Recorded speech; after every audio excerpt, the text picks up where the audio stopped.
Hello, world, and welcome to Creating Light with Kelsey.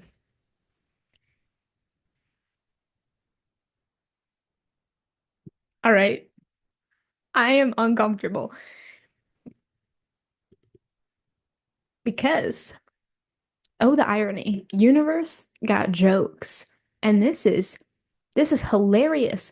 I feel my guides and ancestors just laughing at me right now because I am in the teenagehood. I like that I started saying that because I wasn't here when I was a child. I was here when I was 13. So teenagehood bedroom and into some early 20s because I would come back and visit for summer breaks when I was in college and stuff. And so this room, there's a lot of different energies in this room. And the episode for today is going to be an OG episode from 2021. And it's talking about relationships and sexuality as a teenager. What were some of my first consensual sexual relations and the in this house that held the actual first relationship I was ever in?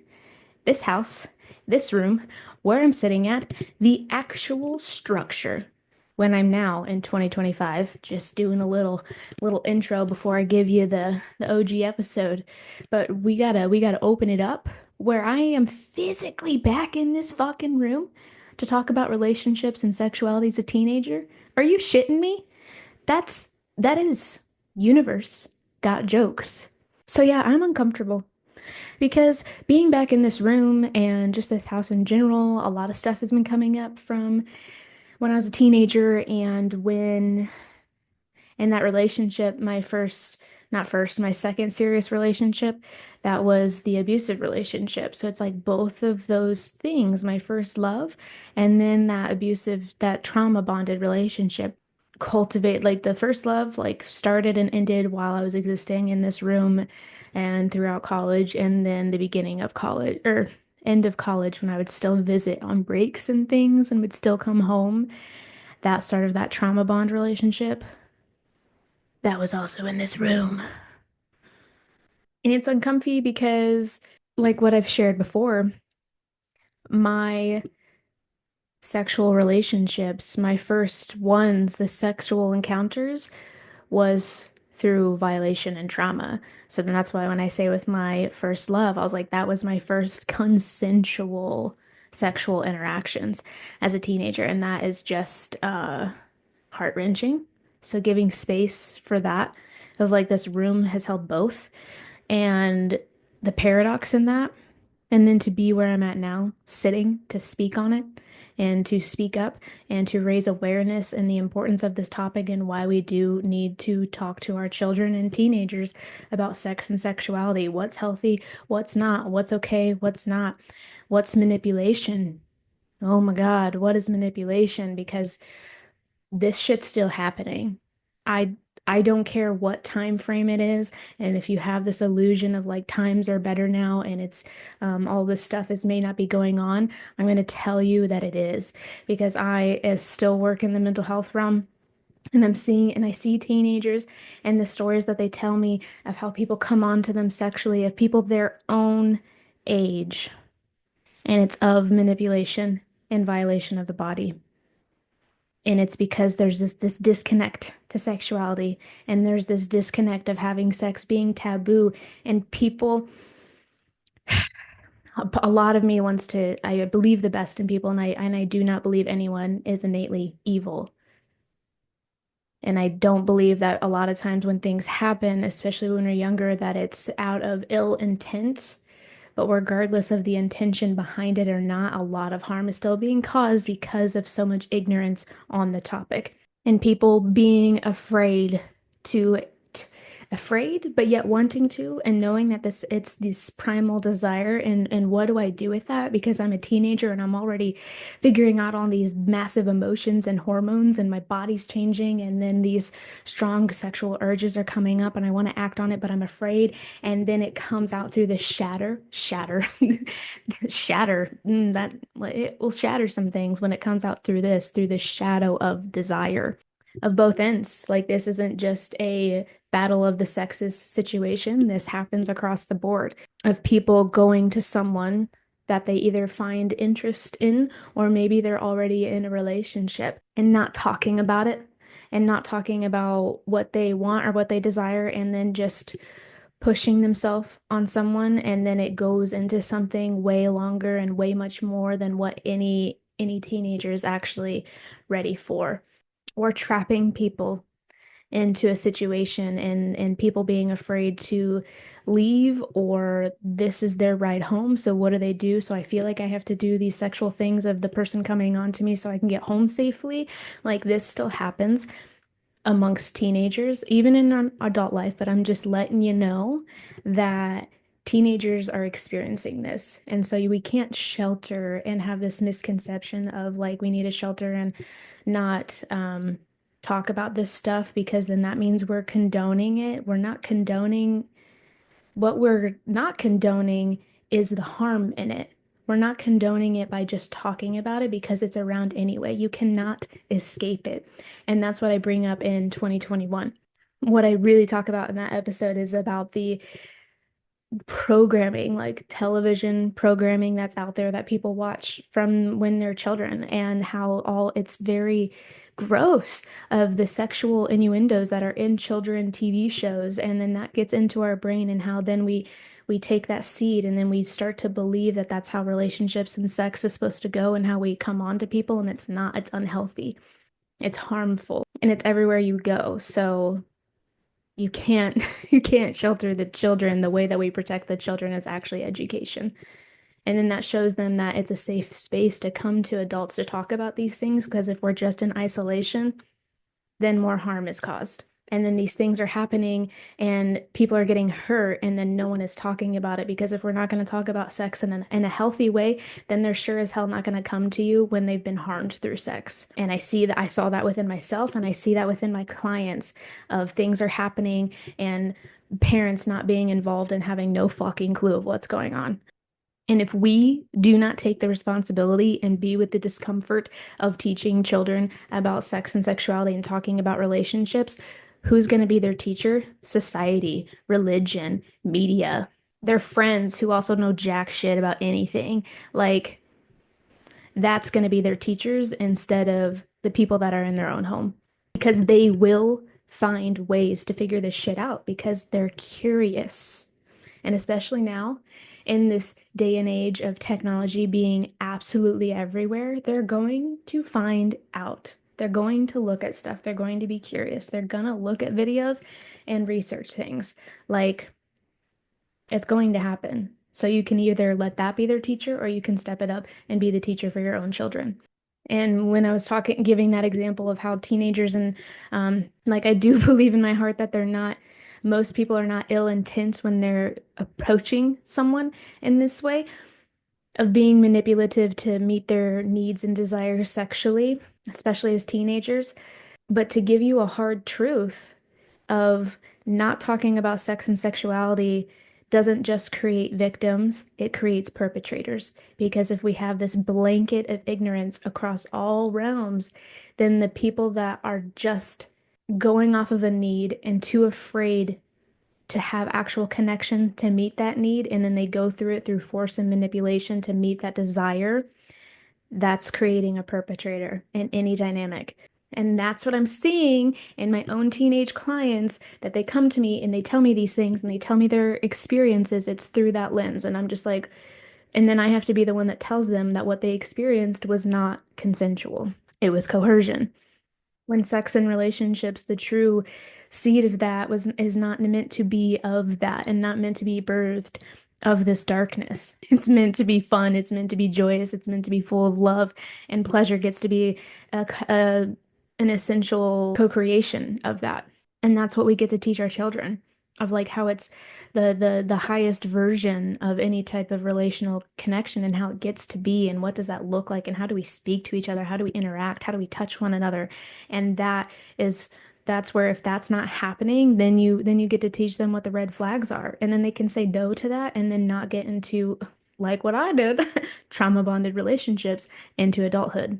And yeah, I'm back to that point of like not talking about sex and sexuality doesn't just create victims, it creates perpetrators because it creates people not knowing how to approach one another that they're sexually attracted to. And instead of being vulnerable, they'll unconsciously use manipulation to get their needs met. Because this is a primal desire of being human. And and especially teenagers, they don't have that built discipline of understanding that discernment. They're just like acting and reacting and going. And like that's even a lot of adults, but you know, we're talking about teenagers right now.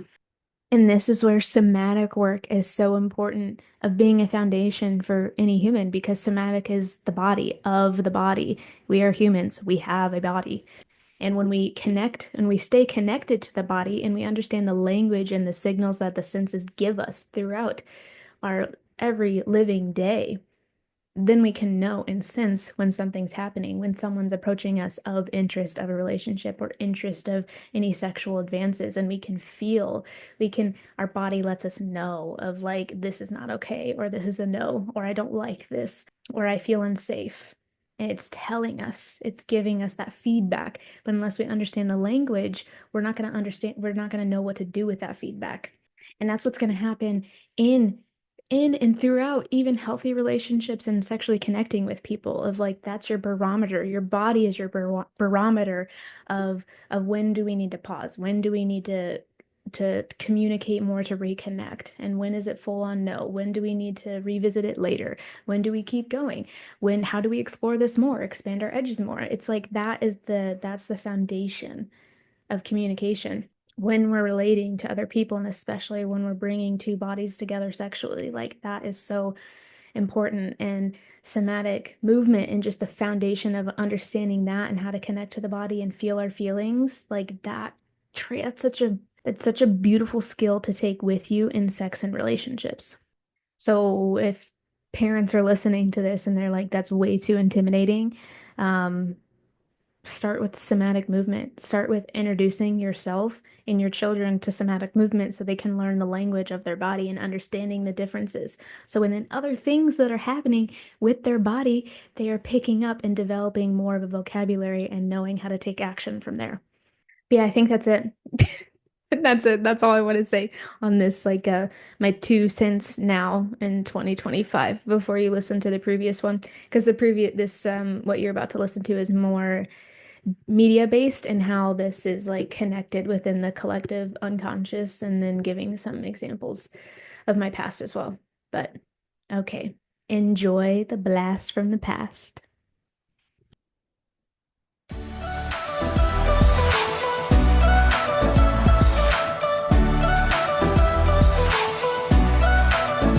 Welcome to Creating Light with Kelsey. I am an art therapist who believes that the only way we can create light in our lives is by having the courage to feel our darkness. On this show, I will discuss trauma and ways to heal through modalities like art therapy, sexuality, and spirituality. I've been called to share my story to show that even in the midst of pain, I have found purpose. So join me as I continue the healing journey and create light within while feeling the darkness. I hope it inspires you to do the same.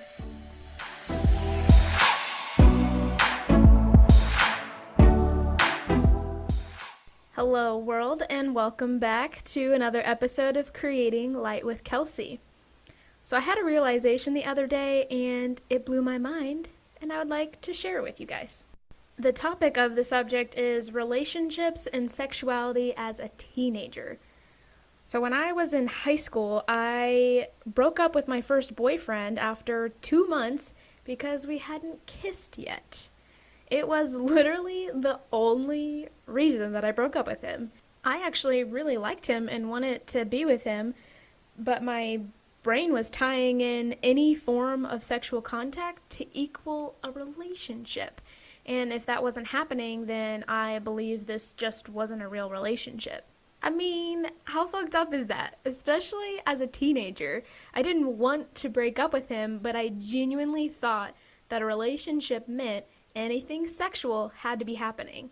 My parents never talked to me about sex and relationships, so I just learned from societal standards, which is absolutely the worst place to learn Because society paints this completely unhealthy picture of sexuality. It sets everyone up for suffering. And parents, if you think that you're protecting your kid from the unhealthy views of sex in relationships or not wanting to expose them to quote unquote early, but yet they're listening to all the music out there and they're watching all the TV, they're not protected. Even if you're censoring that music and TV, because let me tell you, my parents were super strict about movies and what I watched on TV. Like, I was 17 years old and 18, like a senior in high school, and I was not allowed to watch rated R movies. I have an explicit memory of one time I walked down to Blockbuster with my friend and we got a DVD and it was rated R. We came back. My mom asked me to show her what the DVD was, and she like read the content on the back, and it said like contain like sex and drugs and stuff like that, and she made me walk back and return the movie because she didn't want, she said, we don't condone that behavior in this household. Okay, I'm gonna continue on with this story just for a little bit because it's so funny now looking back on it, just because of how fucking ridiculous it was. So, like I said, she made me and my friend. This was like a newer friend, by the way. This was the first time them like seeing or meeting my mom. Like if it had been like my OG friends that had already been around for a few years, they wouldn't have even been surprised, and they probably would have advised me to not get the DVD at Blockbuster anyway. Also, saying the word Blockbuster, I probably am totally aging myself, and I'm not even that old, y'all. But anyway, so me and the new friend are walking back, and I'm over here. I'm just fucking livid and embarrassed because I was like, oh, great. I probably look so lame in front of my friend right now. And then we go into the store, into Blockbuster, and I'm going to return it. And I was like, hey, I want to return this, and then can I just pick a different DVD on the same price as this one? And then the guy was like, oh, we normally, like, we don't ever do that. And I was like, dude, I was just in here and my mom is making me come back and return this. Like, why would I lie to you? And why would I even want to be standing here in front of you admitting that right now? And he was like, you right, all right. Well, yeah, you don't have to like recharge you or anything. Just switch something out. Or maybe he did recharge. I don't freaking know. But he let me redo it, get a different movie, and then we had the walk of shame back to the house to then watch whatever movie we decided to get and was mom approved. So now, as an adult, I can understand to an extent that you don't want your child watching these unhealthy things, but those views of unhealthy relationships and sexual views are absolutely everywhere, even if you're trying your best to censor people from it. And I will give you an example because right now I'm kind of rewatching parts of Boy Meets World as an adult, and I hadn't watched it since I was a kid. And that was one thing that my parents were totally cool with me watching. It was on Disney Channel, super family friendly, right? Okay, no. So this is all, this fucking blows my mind. They're not being modest, which is not a bad thing, but when the women are not being modest, they're being like drooled over, and that's what I just can't get down with. And then that it's okay that the men are drooling over the women for the way that they're dressing, kind of thing. So it's like they purposely put women in these ridiculous outfits, like even for work or something that women would normally never wear, but then they were like barely wearing any clothes in this certain setting where that wasn't normal. They just did it to have an opportunity to over sexualize a woman. And then the men are over here drooling over them because of what they were wearing. And then when a woman was dressed more modestly, they were just like chopped liver. And again, just kind of goes into the whole like, what was she wearing mindset. Like, if a woman isn't modest, then that must mean she's asking for it, or she deserves all of this sexual attention. Like, nah, bro, just trying to exist. Stop bugging me.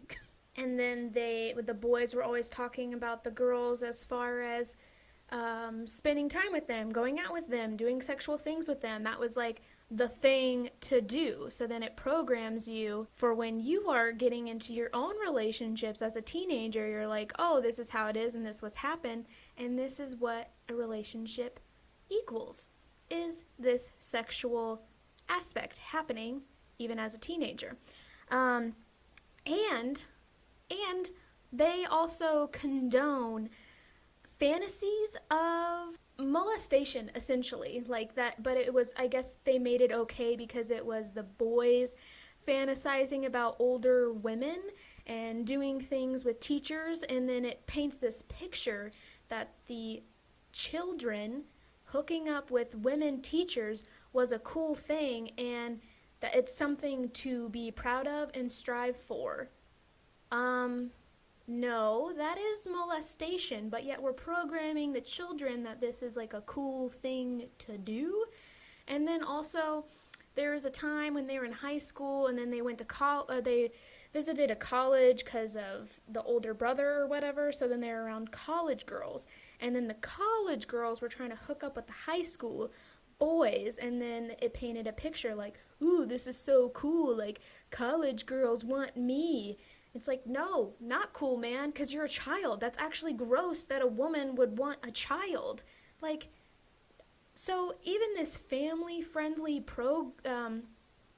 family friendly show programs the children into having these very unhealthy views around sex and relationships. You can't shelter the children from it. Like, it's literally everywhere. And I don't think that's a coincidence that society has this very toxic view always put in our face about relationships and sexuality, because sexuality is very potent energy and is woven into every aspect of our life. And if we connect to that power in a divine way, we would be literally unstoppable. So that's why I'm saying it's not a coincidence that sexuality, this healthy view of it, is actually suppressed, because it's like society wants the toxic view in our face, so we can't ever really tap into this potent power of sexuality. There's my tangent on that. So, for me, in my experience as a teenager, my parents tried to shelter me in the best way they knew how to protect me from being exposed too soon to sex and sexuality, but I still had my own trauma and still watched shows that they thought was completely fine, and it actually wasn't. So then my mindset was inadvertently attracting the attention of boys where the only thing that was on their mind was sex, and they weren't interested in building a relationship. So I was attracting that because that's what I thought that relationships meant, that they had to have that component all the time. Reflecting now, I'm not surprised, because from my 5th grade trauma, that was my experience. I then adopted the belief that this is how boys were. If boys were not constantly talking to me in a sexual way or not interested in having sex, then that must mean that they're not interested in me. Again, that is so fucked up. My first boyfriend in high school was interested in building a relationship. I just did not trust the fact that it was real. I was kind of waiting for the other shoe to drop, and then I got scared because, truthfully, I wasn't ready to be sexual. Like a kiss, yeah, maybe, but I didn't really want anything more than that at that point. And then after experiencing sexual trauma at 2 different times in my life up to this point, my brain did not connect sex to be a fun and exciting thing. It was actually seemed really terrifying. So before anything could happen, I just decided to avoid, there's my MO right there, avoid the entirety of possibilities and just end the relationship. So parents, please talk to your kids about sex and relationships. They need to know what is healthy and what is not. They need to know that having sexual feelings is okay. They need to know the concept of consent and boundaries. And they need to be taught safe ways to embrace their sexuality if they're not ready to have sex yet. That there's other ways to embrace it. And it doesn't have to just be sex. And they need to be taught that sex is not a purely physical thing. The list can be endless as to what sexuality is and what it isn't. And I just don't understand the concept or thought process behind if we don't talk to our children about sex and relationships, that means that they will be safe and protected from it. I don't understand. Because if they're not getting the information from you, and then by not talking about it, it could put out this message that it's not safe to come to you about these things, then they're going to go elsewhere to find the information, because everyone's curious about sex, relationships, and sexuality. Like, it's just a natural part of life. So then everyone's naive. You're naive to what's going on in the kids' lives. They're naive about what the fuck is happening, and it leaves so much room for harm. Then they could be going to each other for advice, and if they both are children and don't know jack shit, but then only getting advice from each other and not adults, like, this is how we keep creating the toxic sexuality and being naive around it too. I'm realizing a lot of adults don't even know these concepts either. It makes me pretty angry. Angry at the system that society has built, that sexuality is so suppressed within the majority of the population. But I am choosing to channel that anger into creating a positive change. I'm starting a ripple effect, and it's already started just by talking about it right now.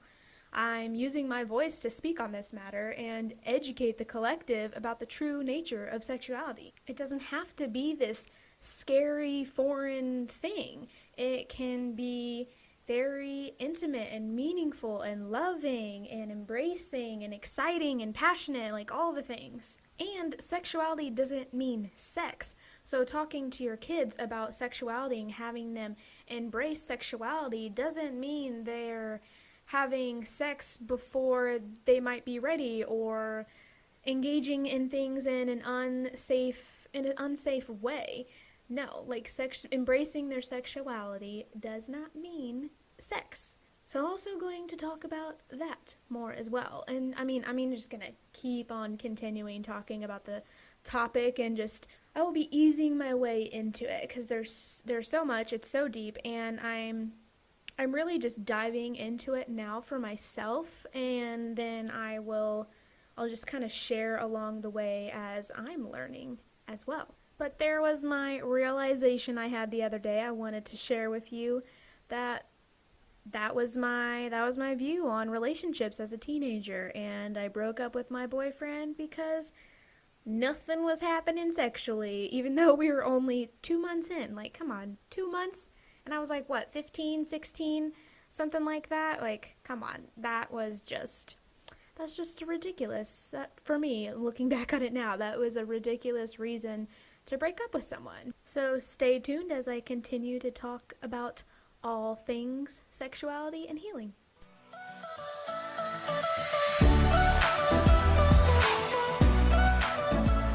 Thank you for listening and creating light with me. If you enjoyed the show, spread the love by subscribing, leaving a review, or share it with a friend. If you related to this episode, reach out and let me know. Ways to connect are listed in the show notes. And until next time, remember, when we see the light in ourselves, we create light in others.